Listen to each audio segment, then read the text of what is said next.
오늘 말씀 에베소서 5장 1절로 7절 신약성경 314페이지에 있습니다. 에베소서 5장 1절로 7절까지 말씀인데요. 우리 한 목소리로 같이 봉독하겠습니다. 그러므로 사랑받는 자녀같이 너희는 하나님을 본받는 자가 되고 그리스도께서 너희를 사랑하신 것 같이 너희도 사랑 가운데서 행하라. 그는 우리를 위하여 자신을 버리사 향기로운 제물과 희생 제물로 하나님께 드리셨느니라. 음행과 온갖 더러운 것과 탐욕은 너희 중에서 그 이름조차도 부르지 말라. 이는 성도에게 마땅한 바니라. 누추함과 어리석은 말이나 희롱의 말이 마땅치 아니하니 오히려 감사하는 말을 하라. 너희도 정녕 이것을 알거니와 음행하는 자나 더러운 자나 탐하는 자 곧 우상 숭배자는 다 그리스도와 하나님의 나라에서 기업을 얻지 못하리니 누구든지 헛된 말로 너희를 속이지 못하게 하라. 이로 말미암아 하나님의 진노가 불순종의 아들들에게 임하나니 그러므로 그들과 함께하는 자가 되지 말라. 아멘. 사도 바울은 오늘 보면 로마서 5장 1절에서 너희는 하나님을 본받는 자가 되라 라고 명령하고 있습니다. 여기서 본받는다고 하는 것은 하나님을 모방하는 것, 또 하나님을 본뜨는 것을 말합니다. 예를 들면 하나님의 복제품이 되어라. 요즘은 뭐 그런 말도 쓰죠. 아바타, 하나님의 아바타가 되어라 라는 거죠. 이런 말씀을 들으면 사실 부담스럽습니다. 우리가 무엇이 간데 하나님을 본받을 수 있을까? 그래서 사람들이 이런 생각을 하는 것입니다. 이거는 실제적인 명령이 아닙니다. 그냥 이상적으로 그렇게 우리에게 주어지는 말씀입니다 라고 그렇게 생각하는 분들이 있는 것입니다. 왜요? 너무 높은 수준이기 때문에 그런 거죠. 하지만 오늘 본문은 분명히 이렇게 말하는 것입니다. 너희는 하나님을 본받는 자가 되라. 너희는 하나님을 본받는 자가 되라고 하는 이 말씀은 성경에서 오직 여기만 나오는 것입니다. 물론 비슷하게 유사한 구절들이 있기는 있습니다. 로마서 8장 29절에 보면 이런 말씀이 있죠. 하나님이 미리 아신 자들을 또한 그 아들의 형상을 본받게 하기 위하여 미리 정하셨으니. 왜 하나님께서 우리를 부르셨는가? 왜 우리를 하나님의 자녀가 되게 하셨는가? 그 아들 대신 예수 그리스도의 형상을 본받게 하기 위함이다 라고 이야기하는 것입니다. 사도 바울은 고린도전서 11장 1절에서 이런 말을 합니다. 내가 그리스도를 본받는 자 된 것 같이 너희는 나를 본받는 자가 되라. 자신이 그리스도를 본받는 자가 되었다는 것입니다. 그러니 너희도 나를 본받는 자가 되라. 그래서 너희도 예수 그리스도를 본받는 자로 그렇게 세워지라는 거죠. 자, 그렇다면 하나님을 본받으라고 그러는데 이 부담스러운 말씀을 우리에게 하고 있는데 도대체 하나님의 어떤 모습을 본받으라고 하는 것이냐 하는 것입니다. 하나님을 본받으라고 하는 것, 그것이 하나님이 되라고 하는 것과는 다르다고 하는 것을 우리는 먼저 기억해야 하는 것입니다. 하나님을 본받으라고 하는 것은 하나님과 예수님처럼 막 능력을 행하고 기적을 행하고 죽은 자도 막 살려내고 병든 자는 다 고쳐내고 그런 신과 같은 능력자가 되라고 말씀하는 것이 아니라는 것입니다. 우리는 포스트 모더니즘 시대에 살고 있습니다. 종교는, 이 시대의 종교들은 뭐라고 얘기하죠? 인간이 신이 될 수 있다고 이야기합니다. 그래서 신이 되려고 해요. 하지만 인간이 하나님이 되려고 하는 것, 그것은 죄인 것입니다. 하와를 유혹했던 사탄이 그를 유혹했던 그 전략이 뭐였습니까? 내가 이 선악과를 따먹으면 하나님처럼 된다는 전략이었어요. 하나님처럼 된다는 그것에 하와는 유혹이 돼요. 선악과를 따먹고 죄를 짓는 그 일들을 하게 되는 것처럼 하나님처럼 되려고 하는 것은 교만인 것입니다. 하나님 앞에 엄청난 죄인 거죠. 하나님이 되려는 것과 하나님을 본받는 것은 엄청난 차이가 있는 말이라고 하는 것입니다.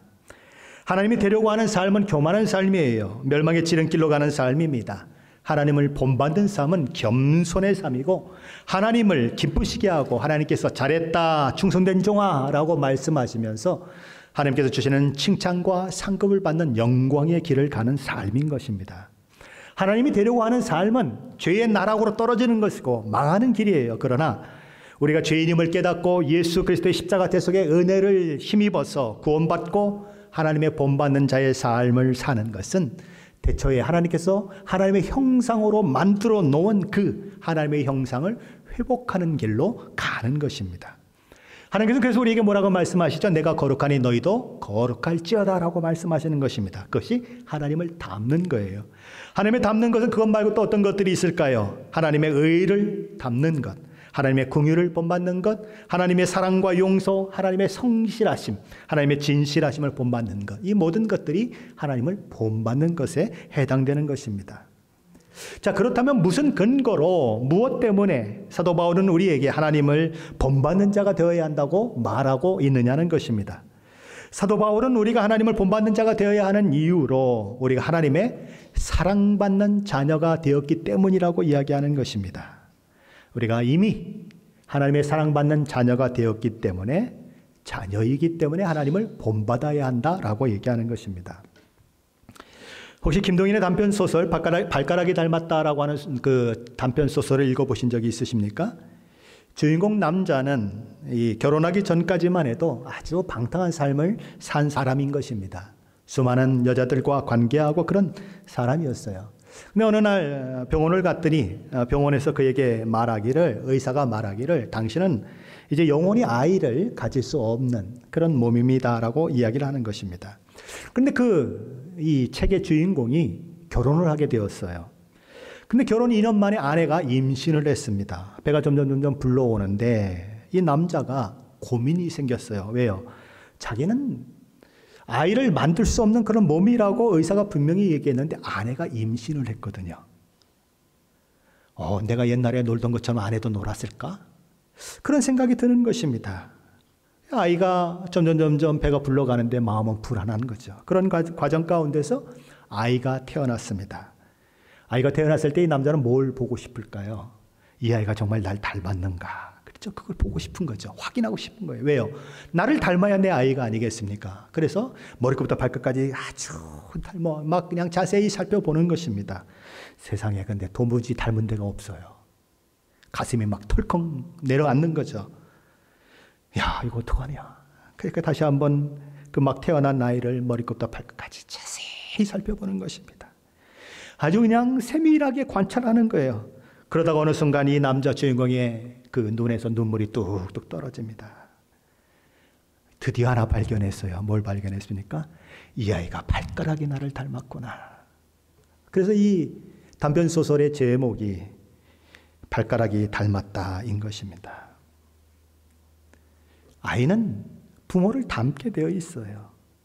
전혀 다른 아이는 없는 것입니다. 걸음걸이를 닮은 경우도 있죠. 성격이 닮는 경우도 있습니다. 에이그 성질머리하고는 지 아빠하고 똑같아. 우리 어머니들이 가끔 그러시더라고요. 왜 그래요? 닮았기 때문에 그런 것입니다. 그것처럼 우리가 하나님의 자녀가 되었다면, 하나님의 사랑받는 자녀가 되었다면 자녀이기 때문에 영적 아버지인 하나님을 본받아야 하고 그분을 닮고 그분을 닮아가는 것은 자연스럽게 우리 가운데서 일어나야 마땅하다는 것입니다. 자, 그렇다면 우리는 누구나 하나님을 본받을 수 있다고 이야기할 수 있을까요? 정말 우리가 하나님을 본받는 것은 가능할까요? 예수 믿기 전에 옛사람인 우리에게는 그 일이 불가능했습니다. 그때는 우리는 하나님을 모르는 사람들이었고 그리스도 밖에 있었고 죄와 허물로 죽은 사람들이었고 세상에서는 소망도 없고 영적으로 죽어있는 상태에 있었습니다. 그때에는 하나님을 닮고 싶어도 닮을 수가 없어요. 왜요? 하나님의 자녀가 아니기 때문에 그래요. 닮을 방법이 없는 것입니다. 아니, 우리 집안의 아이가 옆집 아저씨를 닮고자 한다면 닮아질까요? 안 닮아져요. 그렇죠? 안 닮아지는 것처럼 우리가 영적으로 거듭나지 않으면 하나님을 닮을 수 없다는 것입니다. 거듭나지 않으면 닮을 수 없을 뿐만 아니라 하나님을 닮고 싶은 생각도 하지 않겠죠. 그렇죠? 하나님도 모르는데 무슨 하나님을 닮고 싶겠어요. 그렇죠? 그런 일들이 있는 것입니다. 자, 그런데 우리가 이제 달라졌다는 것입니다. 그리스도의 피로 새 생명을 얻었고 하나님의 자녀가 되는 권세를 얻었어요. 구원받은 사람이 되었고 신성한 성품에 참여하는 자가 되었다는 거예요. 그게 베드로서 1장 4절에서 말씀하는 것입니다. 옛날 성경은 이렇게 얘기했어요. 신의 성품에 참여한 자가 되었다. 하나님이 가지고 계신 그 성품을 닮은 그런 사람이 되었다라고 이야기하는 것입니다. 이전과 다른 새 사람이 되었기 때문에, 이제 하나님의 자녀가 되었기 때문에 일반 자녀가 자기 부모를 닮는 것처럼 우리는 하나님 그 영적 아버지를 닮는 그 일들이 이제는 가능하게 되었다는 것입니다. 새 사람이 되었기 때문에 비로소 그 일이 가능하게 되었다 그거죠. 그러게 사도 바울은 성도된 우리를 향해서 오늘 보면 에베소서 5장 1절에서 그러므로 사랑받는 자녀같이 너희는 하나님을 본받는 자가 되고 라고 말씀하시는 것입니다. 우리 다시 한번 에베소서 5장 1절 말씀인데 읽어보겠습니다. 그러므로 사랑을 받는 자녀같이 너희는 하나님을 본받는 자가 되고. 사도 바울은 5장 1절을 시작하면서 그러므로 되었고라고 접속사로 시작을 합니다. 그 얘기는 뭡니까? 이 5장 1절이 독립적인 본문이 아니고 앞에 본문과 연관이 되어 있는 그런 본문이라고 하는 것을 우리에게 이야기하는 것입니다. 앞에서 사도 바울은 무슨 얘기를 했죠? 우리 에베소서 4장 32절 말씀인데 함께 한번 읽어봅니다. 에베소서 4장 32절입니다. 서로 친절하게 하며 불쌍히 여기며 서로 용서하기를 하나님이 그리스도 안에서 너희를 용서하신 것 같이 하라. 사도 바울은 우리가 서로 친절하게 대해야 한다고 말하는 것입니다. 불쌍히 여겨라. 그리고 서로 용서해라. 왜 그렇게 해야 하는가? 하나님께서 그리스도 안에서 우리를 용서하셨고 용서받은 자이니 용서를 실천해라 라고 얘기하는 것입니다. 우리의 천박함, 우리의 악함, 우리의 반역, 우리의 죄에 익숙한 모습에도 불구하고 하나님께서는 그리스도 예수 안에서 우리를 용서하셨습니다. 그것처럼 그 용서를 경험했으니 우리 또한 용서하는 삶을 살으라는 것입니다. 우리는 정말 어떤 자들이었을까요? 어떤 위치에 있었을까요? 어떤 모습 가운데 있었을까요? 예레미야 13장 23절에서 선지자 예레미야는 이런 얘기를 합니다. 같이 한번 읽어보죠. 구스인이 그의 피부를, 표범이 그의 반점을 변하게 할 수 있느냐? 할 수 있을진데 악에 익숙한 너희도 선을 행할 수 있으리라. 구스인은 피부가 검은 사람을 말하는 것입니다. 검은 피부를 가진 사람이 흰 피부가 될 수 있느냐? 없다는 것입니다. 검은 반점이 여기저기 얼룩덜룩 이렇게 나 있는 표범이 그 점을 없앨 수가 있느냐? 없다는 것입니다. 그것이 바로 우리 죄인 된 우리의 모습이라는 거예요. 죄에 쩌들어 있습니다. 죄에 인이 배겨 있습니다. 죄의 장아찌가 되어 있어요. 그래서 선을 행할 수 있는 능력이 없는 자, 그것을 소망할 수 없는 자가 누구였는가? 바로 우리다라고 얘기하는 것입니다. 그래서 예레미야 2장 22절에서 예레미야는 그런 죄인 된 우리의 그 죄는 그 무엇으로도 씻을 수 없다고 하는 사실을 이야기합니다. 예레미야 2장 22절 말씀입니다. 함께 읽어보겠습니다. 주 여호와의 말씀이니라. 내가 잿물로 스스로 씻으며 내가 많은 비누를 쓸지라도 내 죄악이 내 앞에 그대로 있으리니. 혹시 때에 너무 찌든 그런 옷을 빨래를 해보신 적이 있으십니까? 뭐 요즘은 금방금방 이렇게 빨래를 해서 별로 그런 경우가 없는데 옛날에는 너무 찌들어서 이렇게 지지 않는 빨래들이 참 많았죠. 그래서 뭐 잿물에다 놓고 몇 시간을 막 삶고 그래도 안 되면 또 삶고 그래도 안 되면 또 삶고 그랬던 적이 있습니다. 그것처럼 죄에 찌든 우리는 잿물로 씻어도 소용이 없고 수많은 비누를 사용해서 씻고 또 씻어도 깨끗하게 될 수 없다. 그것이 죄인된 우리의 현 주소다라고 성경은 얘기하는 것입니다. 그러나 하나님께서는 그런 우리를 용서하셨어요. 하나님 복과 은혜를 누리는 자녀가 되게 하셨어요. 그 일을 위해서 아들을 십자가에 내어주셨습니다. 언제 그러셨습니까? 저와 여러분이 여전히 죄인 되었을 때에, 여전히 죄 가운데 행하고 있을 때에 하나님은 그 일을 하셨다고 로마서 5장 8절은 이야기하는 것입니다. 우리 함께 화면을 보시면서 읽어보겠습니다. 우리가 아직 죄인 되었을 때에 그리스도께서 우리를 위하여 죽으심으로 하나님께서 우리에 대한 자기의 사랑을 확증하셨느니라. 하나님은 저와 여러분을 용서하시기 위해서 그야말로 엄청난 대가를 지불하셨습니다. 독생자 예수 그리스도를 이 땅에 보내시고 십자가에서 죽게 하셨습니다. 언제요?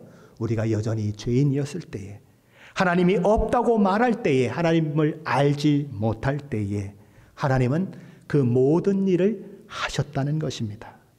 그래서 요한인 1서에서 사도 요한은 이런 얘기를 하는 것입니다. 요한일서 4장 10절 말씀입니다. 같이 한번 읽죠.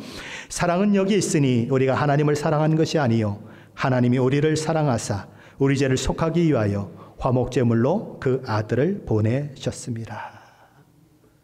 우리가 하나님을 먼저 사랑한 것이 아니라 하나님이 우리를 먼저 사랑해 주셨다.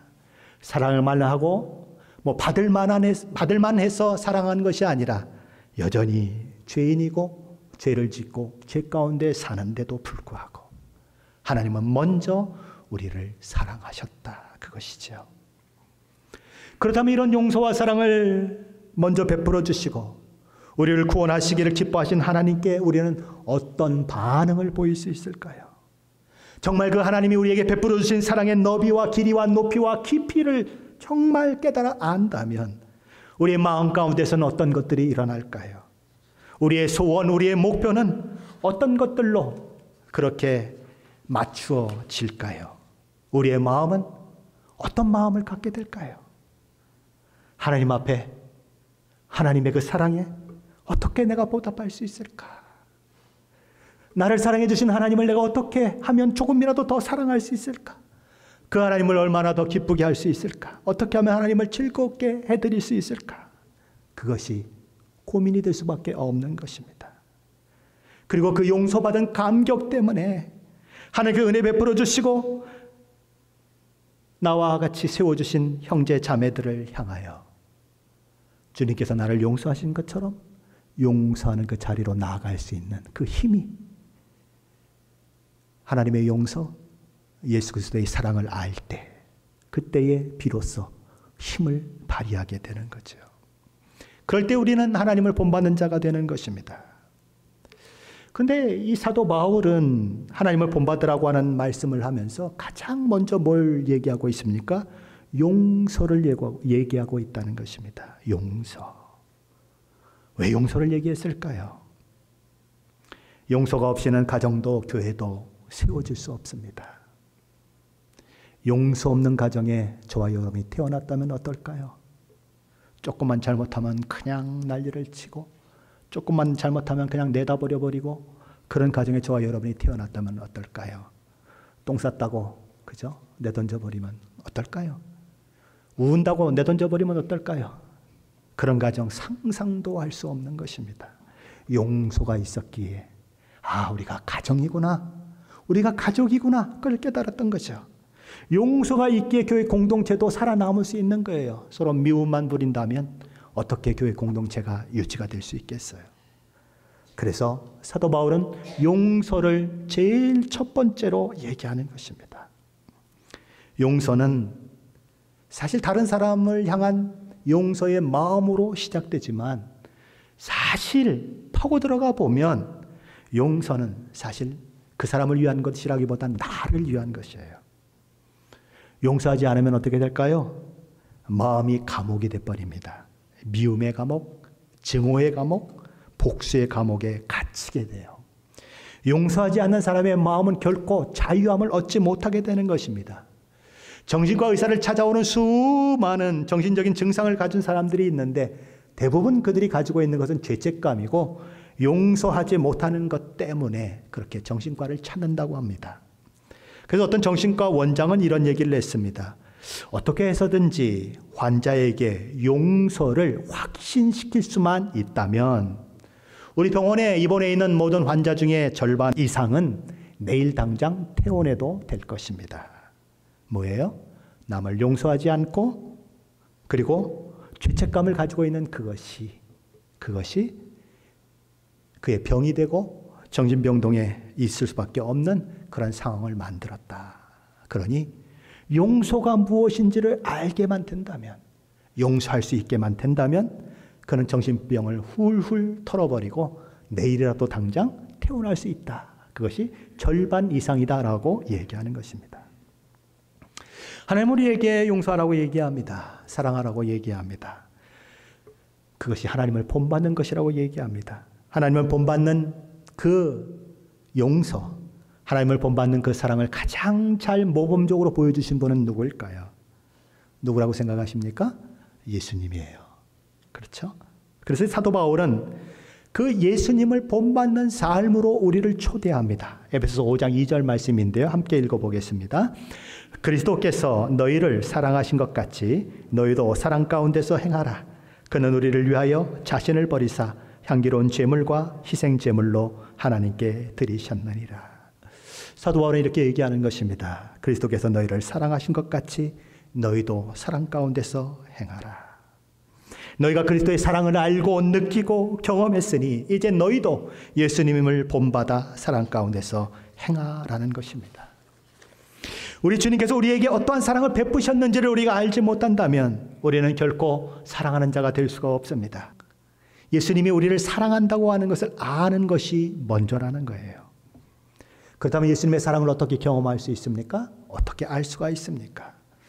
예수님의 사랑을 알기 위해서 제일 먼저 우리에게 선행돼야 하는 것은 무엇입니까? 무엇이 먼저 있어야 합니까? 그 출발은 뭐니 해도 우리가 얼마나 죄인인 줄을 아는 것에서부터 출발하는 것입니다.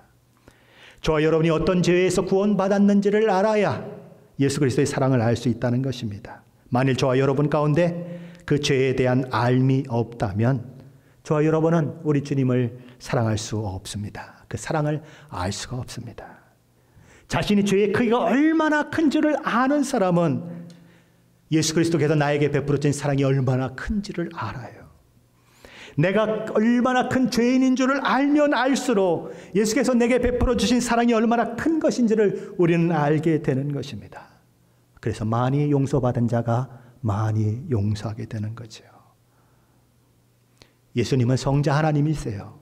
성자 하나님께서 저와 여러분을 위해서 자신을 버리셨습니다. 그분의 목숨, 그분 자신의 몸을, 그분의 모든 것을 희생제물로 십자가에서 드리셨습니다. 뭐 하나 저와 여러분에게 잘난 것이 있습니까? 하는 일이라고는 죄를 짓는 것밖에 없는 저와 여러분을 구원하시겠다고 우리 주님께서 당신의 몸을 십자가에서 내어주셨습니다.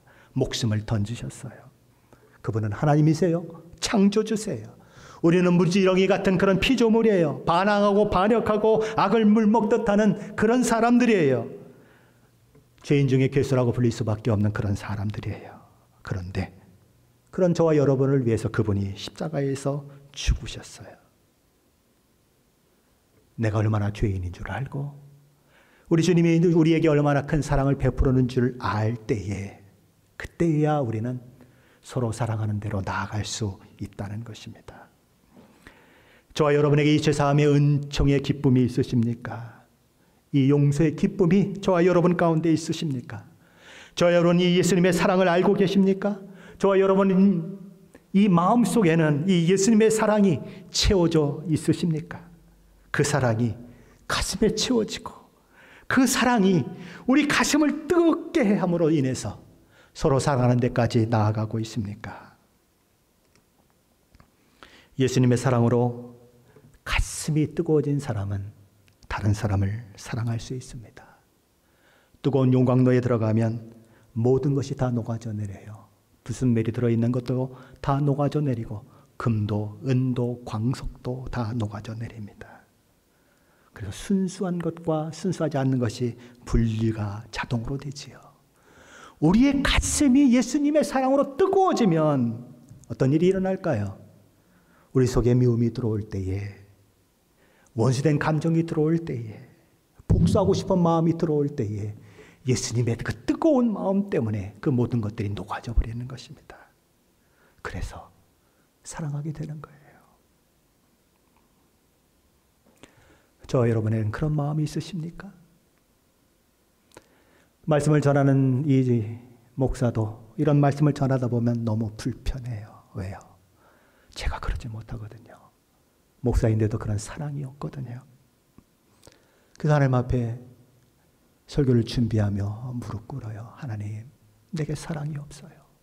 수많은 영혼들 내게 맡겨주셨는데 예수님의 사랑이 없어요. 하나님, 내게 사랑을 주세요. 하나님, 내가 사랑할 수 있게 해주세요. 그런 기도가 저절로 나오는 것입니다. 이 사랑은 엄청난 힘을 가지고 있어요. 이 사랑은 아무것도 끌 수 없는 그런 화력으로 우리 가슴 속에서 타올라야 하는 것입니다. 아가서 8장 6절 7절 말씀인데요. 우리 현대 성경으로 한번 같이 읽어봅니다. 같이 한번 읽습니다. 그대 가슴끈에 인장 반지를 달고 다니듯 그대 마음에 나를 꼭 품어주세요. 그대 팔에 띠를 꼭 메고 다니듯 그대여 내 사랑 나를 꼭 그렇게 안아주세요. 그 누가 죽음을 이겨낼 수 있을까? 아무도 죽음을 건너뛸 수 없지요. 죽음은 그 누구도 놓아주지 않아. 아, 사랑도 그러하지요. 그 누구가 이 사랑을 어찌할까요? 불같이 맹렬한 불꽃같이 타오나오는 시세움. 이 맹렬한 사랑의 불을 그 어떤 물로 끌 수 있을까요? 홍수라에서 그 사랑을 쓸어갈 수 있을까요? 가지고 있는 온 재산 다 팔아 이 사랑 사겠다 나선다 해도 어느 누가 이 사랑 얻을 수 있을까요? 오히려 부끄러움만 살 뿐 멍청이란 소리밖에 더 들을까요? 그것이 사랑의 힘이라는 거예요. 아무 물로도 끌 수 없고 홍수가 범람하듯 수많은 물이 덮쳐들어도 끌 수 없는 불. 그게 사랑의 불이라고 하는 거예요. 근데 문제는 무엇입니까? 우리가 그 사랑으로 충만해 있지 못하다는 거지요. 우리의 사랑은 너무 깊이가 없어요. 너무 가벼워요. 훅 불면 날아갈 것 같은 깃털처럼 우리의 마음은 사랑에 무게가 없는 사랑을 가지고 있어요.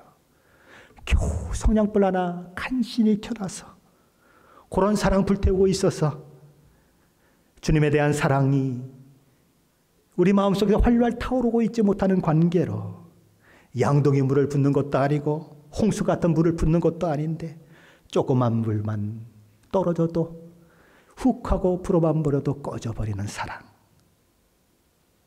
그게 우리 마음 가운데 있는 사랑이라는 거예요. 하나님의 사랑으로 채워지지 않기 때문에. 그러다 보니까 어떻게 되죠? 뭔 일을 하다가 우린 주로 이런 말을 잘하죠. 내가 얼마나 참았는 줄 알아. 참다 폭발했거든요. 마치 진흙 흙탕물이 있었던 것이 한참 있다가 시간이 지나면 어떻게 되죠? 진흙이 다 바닥에 가라앉고 위에는 마치 깨끗한 물처럼 보여요. 그런데 누가 와서 한번 휘저어버리면 어떻게 되죠? 다시 모든 게 다 흙탕물이 되어버리는 것입니다. 그게 작은 사랑의 특징이에요. 평안할 때 나에게 잘해주는 사람에게는 언제나 사랑할 것 같아요. 그런데 이 왼수 같은 사람이 나에게 다가오면 이 속에서부터 그냥 다시 흙탕물이 일어나는 것입니다. 언제 내 마음이 고요했는지를 몰라요. 언제 내 마음이 이렇게 더러워졌는지를 모를 만큼 그렇게 흙탕물이 있는 내 모습을 보게 되는 것입니다. 그래서 용서하지 못하죠. 용서가 힘들어요. 세상에 가장 힘든 것이 있다면 용서하는 것이라고 저는 생각을 합니다. 한국에서 직장 생활을 할 때에 바로 위에 있는 직장 상사 때문에 많이 힘들었던 적이 있어요. 정말 용서하고 싶었어요. 정말 사랑하고 싶었어요. 금요일마다 철야기도가 교회에서 있었습니다. 새벽 1시, 2시까지 하나님 앞에 앉아서 울어요. 하나님, 정말 용서하고 싶어요. 용서하게 해주세요. 용서할 것 같아요. 마음이 막 담대해져요. 야, 이제 출근하면 용서할 수 있을 것 같아. 그래서 월요일날 출근했는데 딱 한마디 딱 던지는데 오장육보를 뒤집어 놓는 말을 다 하는 거예요. 또 뒤집어져요. 일주일 내내 힘들어요. 금요일날 또 철야갑니다. 그리고 하나님 앞에 앉아서 하나님, 나 이것밖에 안 돼요. 어떻게 하면 좋아요? 또 울어요. 또 용서할 것 같아요. 월요일날 갔는데 또 한마디 딱 던지는데 어쩜 그렇게 기분 나쁜 말을 던질까요? 어쩌면 내 마음을 그렇게 어떻게 하면 뒤집어 놓는지를 그렇게 잘 알 수가 있을까요? 또 뒤집어 놔요. 그렇게 용서하려고 그러다가 못하고 용서하려고 그러다가 못하고 마음은 점점 괴로워지고 힘들어지고 내가 하나님 믿는 건 맞을까? 내가 구원받은 사람이 맞을까? 나 이러다 지옥 가는 거 아닐까 하는 생각마저 드는 그런 상황이 만들어지죠. 어떻게 됐을까요? 어느 날 하나님이 그 직장 상사를 미국으로 보내더라고요. 내가 도저히 안 되니까 하나님을 보내시더라고요. 그래서 더 이상 미워하지 않게 됐습니다. 그렇게 용서가 힘들어요.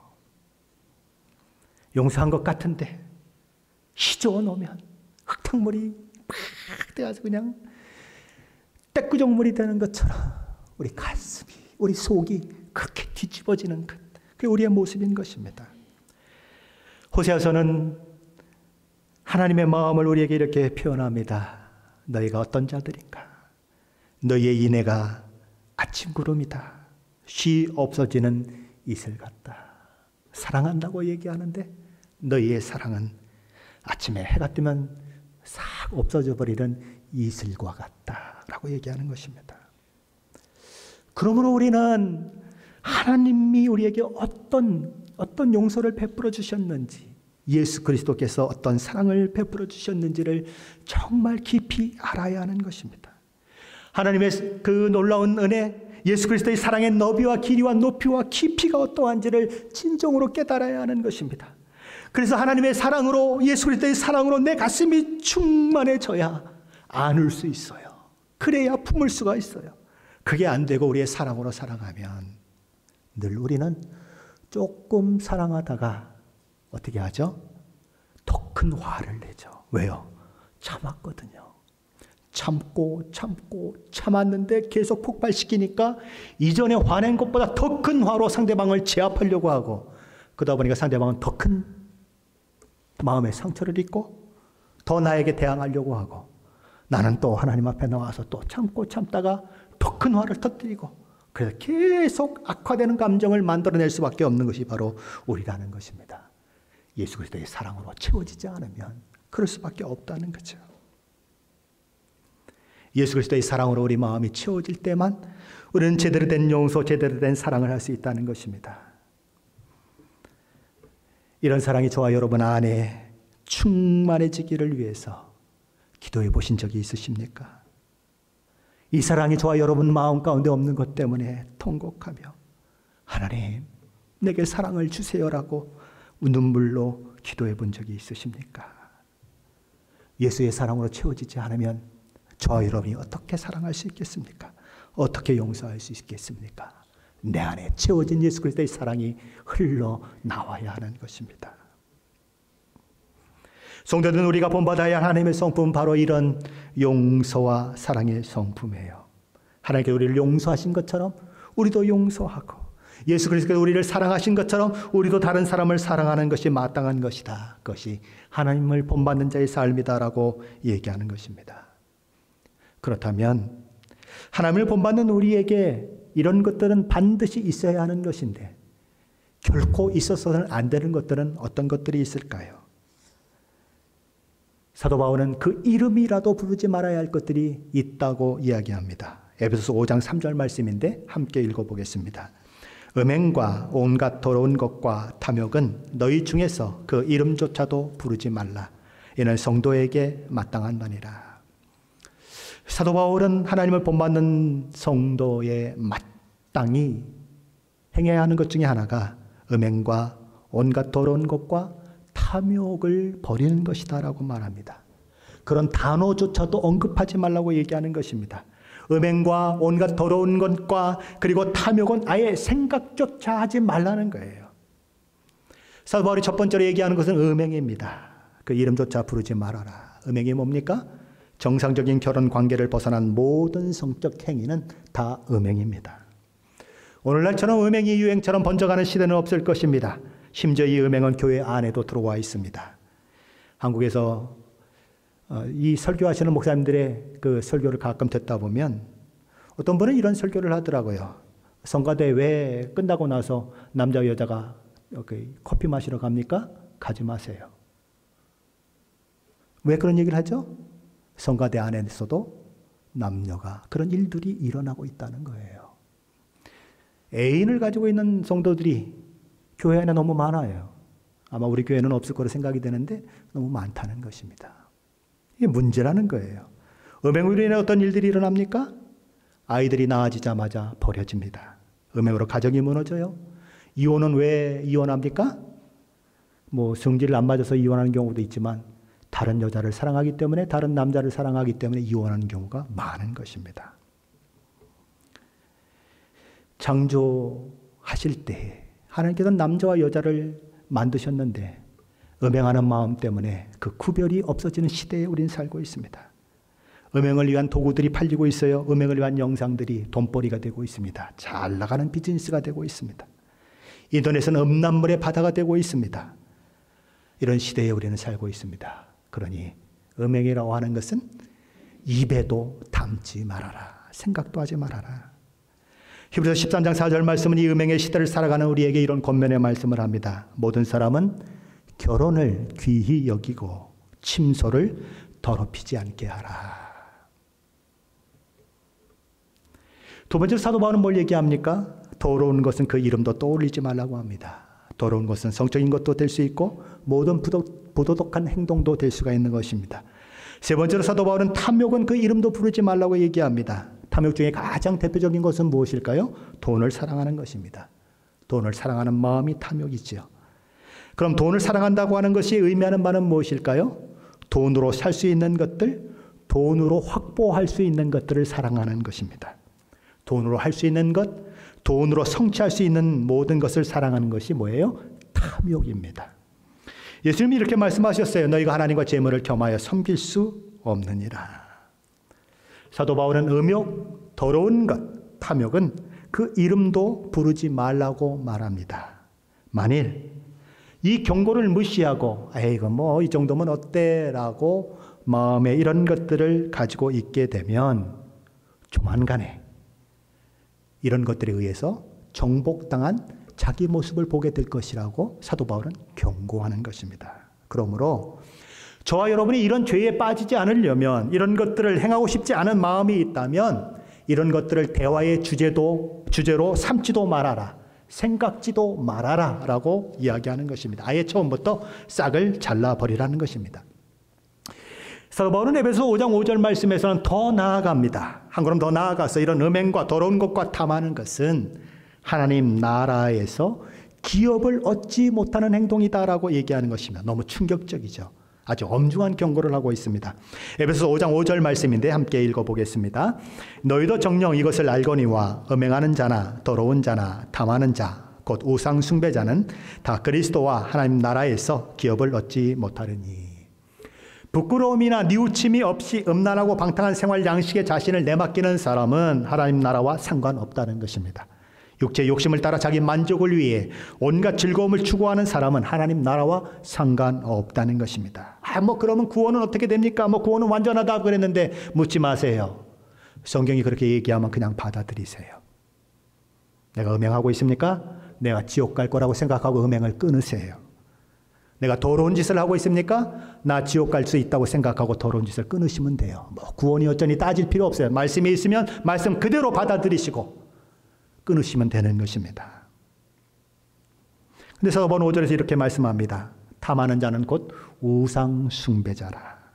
무엇이 우상입니까? 어떤 것이 우상이 될 수 있습니까? 저와 여러분의 삶 속에서 가장 중심을 차지하고 있는 것, 가장 큰 일로 여기고 있는 것, 우리가 생각하고 꿈꾸고 하는 일, 그것이 어떠한 것이든 다 우상이 될 수가 있습니다. 우리의 상상력을 사로잡고 우리의 삶의 목적이 되고 우리에게 가장 큰 짜릿함을 느끼게 하는 것들, 그것이 우상입니다. 하나님 이외에 다른 것들로 만족을 누리고 하나님 이외에 다른 것들을 숭배하는 모든 것들은 우상 숭배인 것입니다. 그것이 외모이든 지위이든 명예이든 돈이든 자존심이든 삶의 목표든 비전이든 상관없습니다. 하나님을 숭배하지 않고 그것들이 우리의 숭배의 대상이 된다면 그것은 우상 숭배입니다. 그래서 탐하지 말라, 탐욕을 부리지 말라고 이야기하는 것입니다. 하나님을 본받는 자들에게 있으면 안 되는 것 중에 하나는 또 뭡니까?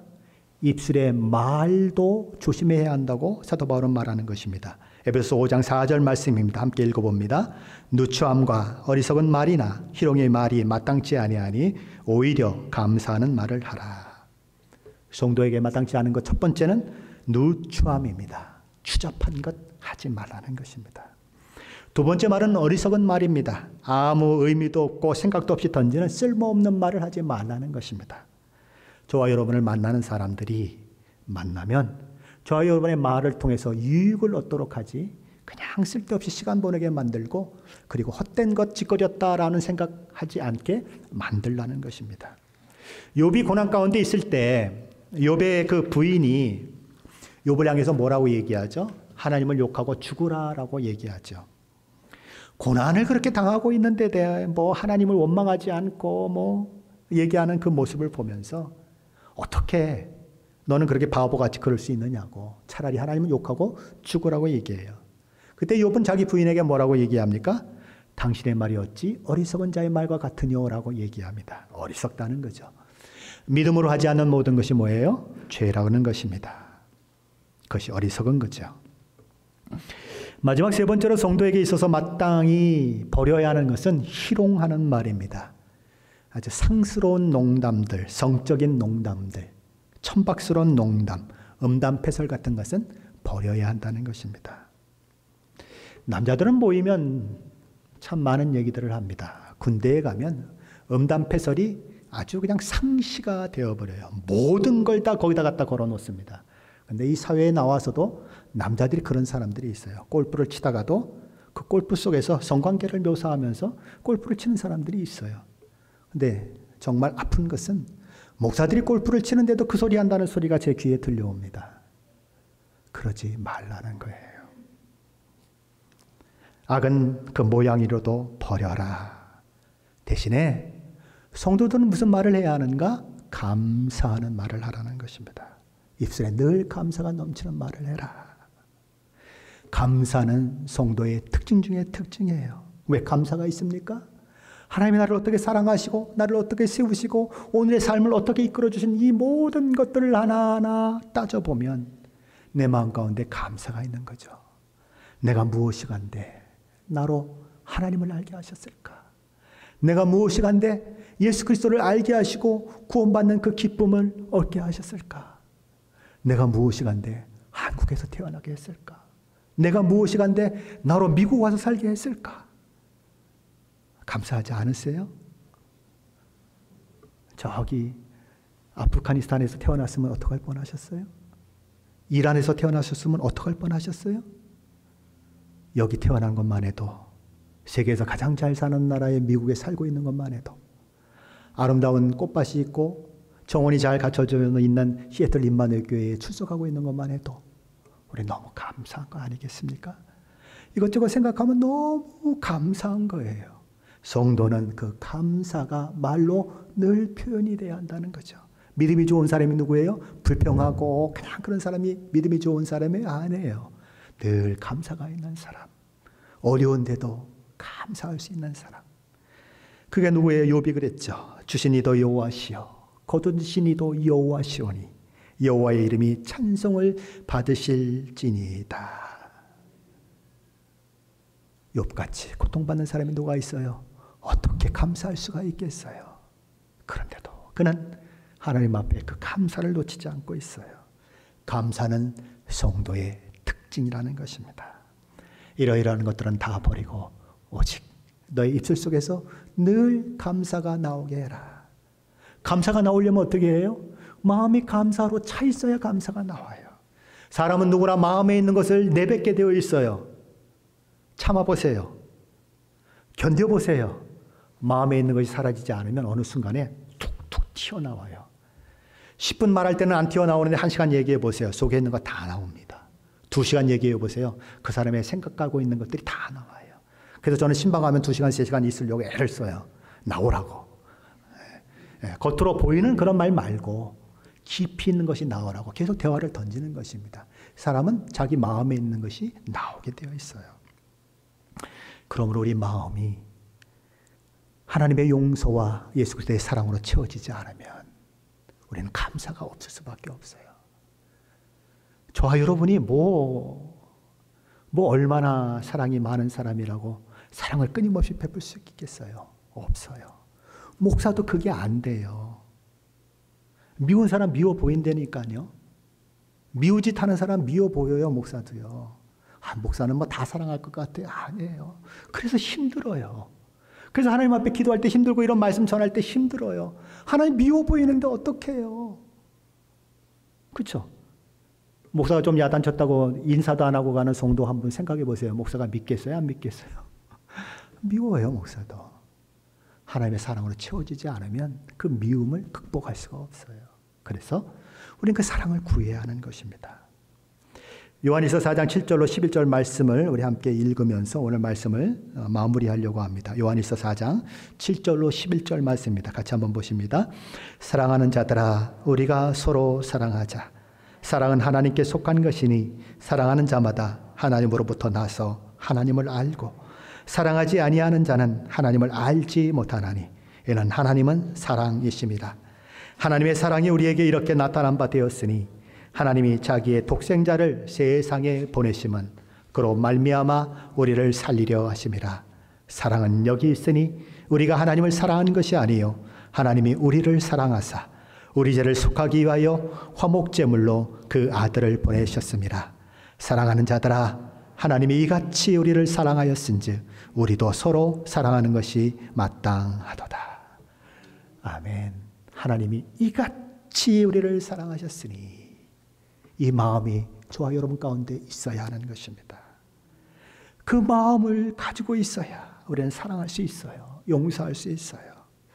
우리는 가정을 그 마음을 가지고 바라볼 때에 가정을 바로 세울 수 있어요.